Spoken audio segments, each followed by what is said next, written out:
ప్రేక్షకులకి నమస్కారం అండి. పెన్ను, పుస్తకం రెడీ చేసుకున్నారా లేదా? చాలామంది రాసుకుంటున్నారు. చాలా కాల్స్ వస్తున్నాయండి నాకు. సలహాలు అడుగుతున్నారు. చాలా సంతోషంగా ఉంది. ఇది మన ఆయుర్వేదం అనేది మన సనాతన ధర్మంలో ఒక పార్టు, వేదాల్లో ఒక భాగం. అలాగే మనం అందరం కూడా మన చుట్టుపక్కల ఉన్న ప్రకృతిని ఎలా వాడుకోవాలి, భగవంతుడు ఆ ప్రకృతిలో ఇన్ని రకాల మొక్కలను గానీ, చెట్లను గానీ, పొదలను గానీ ఎందుకు పెట్టాడు? ఆహారం అనేది ఎందుకుంది?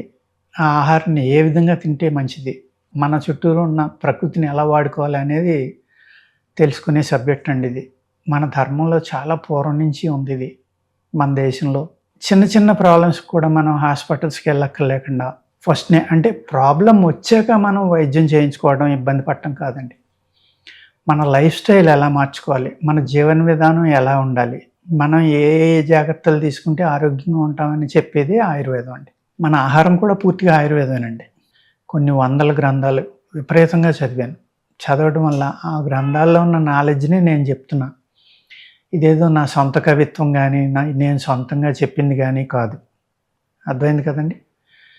వస్తుగుణ దీపిక అని ఉంది, సకల వస్తుగుణ ప్రకాశిక అని ఉంది, అదేవిధంగా గుప్త వైద్య ప్రకాశిక అని ఉంది, చరక సంహిత అని ఉంది, రసరత్నాకరం అని ఉంది.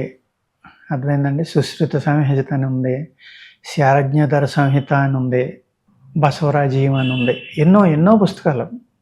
ప్రత్యేకంగా స్త్రీలు ఇంట్లో ఉంటారు కాబట్టి వాళ్ళకి ఇటువంటివి నేర్చుకుంటే ఏమవుతుందంటే చిన్న చిన్న వాటికి చిన్న చిన్న ప్రాబ్లమ్స్కి చేసుకోవడం వల్ల చాలా హ్యాపీగా, ఆరోగ్యంగా, ఆనందంగా ఉండొచ్చండి. ఇప్పుడు మనం ఈరోజు గోరింటాకు చెట్టు గురించి తెలుసుకుందామండి. హెన్నా అంటారు దీన్ని. అందరికీ తెలుసు ఆల్మోస్ట్. ఇది తెలియంది ఎవరికీ లేదు. పూర్వం అయితే ఇంకా బాగా తెలిసేది. ఎందుకంటే ఆషాఢ మాసం వస్తే గోరింటాకు పెట్టుకునేవాళ్ళు ఎవరు ఉండేవారు కాదు. ఈవెన్ ఒకప్పుడు మగవాళ్ళు కూడా పెట్టుకునేవారు. ఎక్కువగా స్త్రీలు దీన్ని ఇష్టపడతారు. ఎందుకంటే రంగు మారుతుంది. చాలా అందంగా కూడా ఉంటాయి చేతులు అవన్నీని. కాళ్ళకి, చేతులకి కూడా పెట్టుకునేవారు. మనం దీన్ని అందంగానే చూస్తాం. కానీ ఇది మంచి యాంటీబయాటిక్ కూడా పనిచేస్తుందండి. మీరు గోరింటాకు పెట్టుకోవడం వల్ల గోళ్ళు అన్నీ మూతపడిలే పెట్టుకుంటారు కదండి. ఈ గోరుల్లో ఉన్న అనేక రకాలైన ఫంగస్లు, వైరస్లు, క్రిములు ఇవన్నీ కూడా చనిపోతాయండి గోరింటాకు పెట్టుకోవడం వల్ల. అర్థమైందండి. ఇది ఓన్లీ అందం కోసమే పెట్టుకుంటున్నామని అనుకోవద్దు మీరు. సంవత్సరానికి వీలైతే కనీసం ఒక 5-10 సార్లు పెట్టుకోండి. ఏమి నష్టం లేదు. చాలా అద్భుతమైన ఆరోగ్యాన్ని మీ గోర్లకి ఇస్తుంది. Natural colour. మీరు నెయిల్ పాలిష్లో అయ్యి కెమికల్స్ కలిపినవి వేసుకునే బదులు ఇది ప్రకృతి సహజంగా, ప్రకృతి సిద్ధంగా వచ్చిన చక్కని రంగు, లక్క రంగు ఉంటుంది. చాలా అందంగా ఉంటుంది. స్త్రీలు ఇది పెట్టుకుంటే అనేక రకాలుగా పెట్టుకుంటున్నారు ఇప్పుడు. ప్రత్యేకంగా దీనికి ఒకరోజు పెళ్ళిళ్ళకి ముందర కూడా ఈ గోరింటాకు పెట్టించుకోవడానికి ఒక పండగలాగా చేసుకుంటున్నారు. ఈ గోరింటాకు అనేది ఈ విధంగా ఉంటుందండి. చెట్టుని మీకు చూపిస్తున్నాను. ఇది విత్తనాలు, పువ్వులతోటి కూడి ఉంది చూడండి. పువ్వులు చూడండి ఎలా ఉన్నాయో, తెల్లగా ఉన్నాయి. ఇందులో పింక్ పువ్వులు కూడా ఉంటాయండి. అర్థమైందండి. ఈ గోరింతలో 2 రంగులు చూశాను నేను. ఇది తెల్లని పువ్వులు పూసింది, పింక్ పువ్వులు కూడా ఉంటాయి. అర్థమైందండి. కాయలు ఇలా ఉంటాయి, ఆకులు ఇలా ఉంటాయి. గోరింత అంటే అందరికీ తెలుసు ఆల్మోస్ట్. ఇది కటింగ్లు కూడా మొలుస్తాయండి. విత్తనం వేసినా వస్తుంది, కటింగ్లు వేసినా వస్తుంది అన్నమాట. ఇది దీంట్లో చాలా చక్కని ఆరోగ్య రహస్యాలు ఉన్నాయి. కానీ ఇది తినకూడదండి. తింటే కొంచెం వికారం పెడుతుంది. చిన్న విషం ఉంటుంది ఇందులో. అందుకు తినకూడదు. తిన్నప్పుడు ఏంటంటే వేరు ఒకటి వాడచ్చు ఇందులో కావాలంటే. మిగిలిన ఏవి వాడకూడదు. ఆ వేరు కూడా ఒకసారి ఆవు పాలలో ఉడకబెట్టుకుంటే శుద్ధి అయిపోతుంది. దీనిని లోపలికి తీసుకుందామని దయచేసి ఎవరు ప్రయత్నించొద్దు. పైనే చాలా బాగా పనిచేస్తుంది. చెప్పాను కదా మీరు గోర్లకి పెట్టుకుంటే బాగుంటుందని. ఈ పువ్వుని చూపించాను కదండి. ఈ పువ్వులో చాలా గొప్ప గుణం ఉందన్నమాట. ఏంటి అంటే దీన్ని చిన్న మూట కింద కట్టుకుని మీరు తలకి అటు ఇటు 2 మూటలు కనుక పెట్టుకుంటే ఇది ఒక టైప్ ఆఫ్ స్మెల్ వస్తుంది. ఆ స్మెల్ వల్ల నిద్ర వస్తుందండి. నిద్ర పట్టిన వాళ్ళు ఉంటారు చూసారా, చాలా మందికి నిద్ర పట్టక అనేక రకాల ఇబ్బందులు పడుతూ ఉంటారు. ఈ గోరింత పువ్వులు కలెక్ట్ చేసుకోండి మీరు. గోరింత పువ్వులు కలెక్ట్ చేసుకుని 2 మూటలు కట్టుకుని తలకు అటు ఇటు పెట్టి పడుకోండి. లేదు ఒక ఇంత సైజు చిన్న పిల్లో టైప్లో ఈ పువ్వుల్ని తెంపుకుని పుల్లలు గుచ్చుకోకుండా ఆరబెట్టుకుని దీన్ని ఒక తలగడగా పిల్లోగా మీరు దాన్ని అరేంజ్ చేసుకోండి. అరేంజ్ చేసుకుని దీన్ని తల కింద పెట్టుకుని పడుకుంటే చక్కగా నిద్ర పడుతుంది. ఇది అయినా సరే, ఏ మందైనా సరే అందరికీ పనిచేసేయాలని లేదండి. శరీర తత్వాన్ని బట్టి ఉంది, వాళ్ళ యొక్క గుణాలను బట్టి మందు పనిచేస్తుంది తప్ప ఇది మోస్ట్ ఆఫ్ ద పీపుల్కి పనిచేస్తుంది కాబట్టి మేము చెప్తామండి.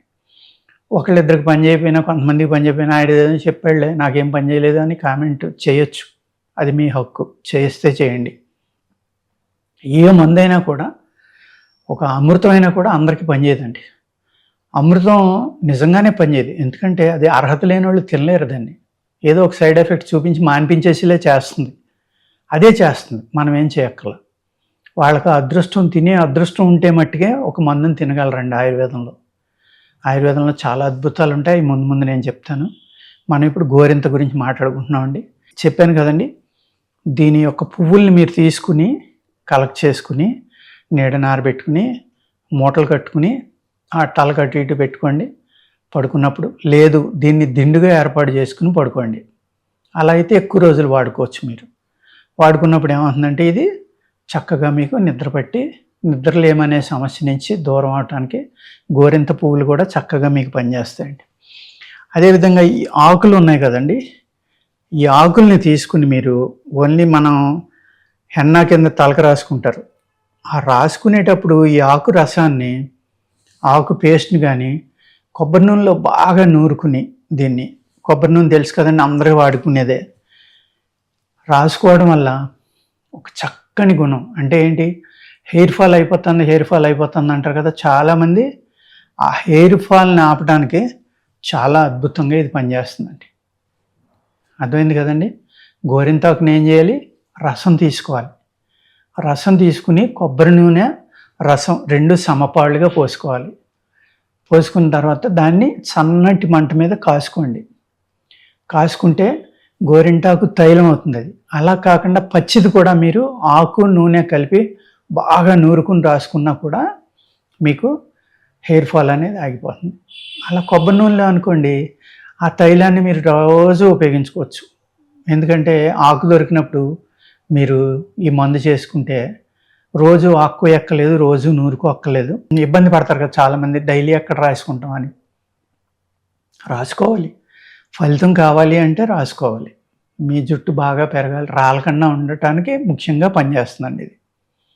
అంచేత దీన్ని ఏం చేయాలంటే మీరు గోరింతాకుని ఆదివారమే తెచ్చుకోండి. ఎప్పుడు తెచ్చుకున్న ఆదివారం అయితేనే ఆ మూలికలో శక్తి ఎక్కువ ఉంది.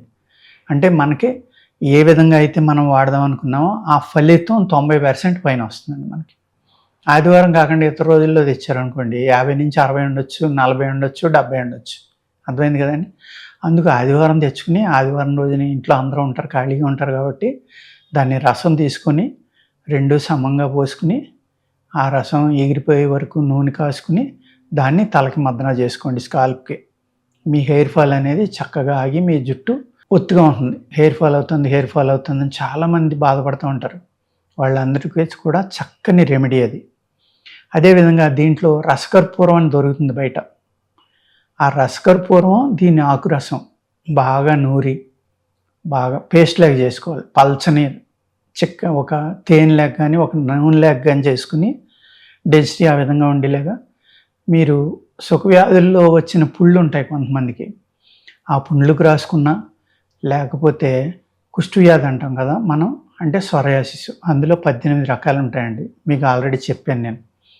ఆ చర్మవ్యాధుల మీద రాసుకున్నా కూడా చాలా అద్భుతంగా పనిచేసి వాటిని తగ్గిస్తుందండి. మనం ఏదో గోరింతాకని అందం కోసం గోళ్ళకి వేసుకునేది ఇన్ని రకాలుగా మనకు ఉపయోగపడుతుందండి. అందుకు జాగ్రత్తగా రాసుకుని మీరు ఏ విధమైన చిట్కాలు నేను చెప్పానో వీటిని వాడుకుని దీని యొక్క ఫలితాన్ని పొందవలసిందిగా కోరుతున్నాను. నమస్కారం.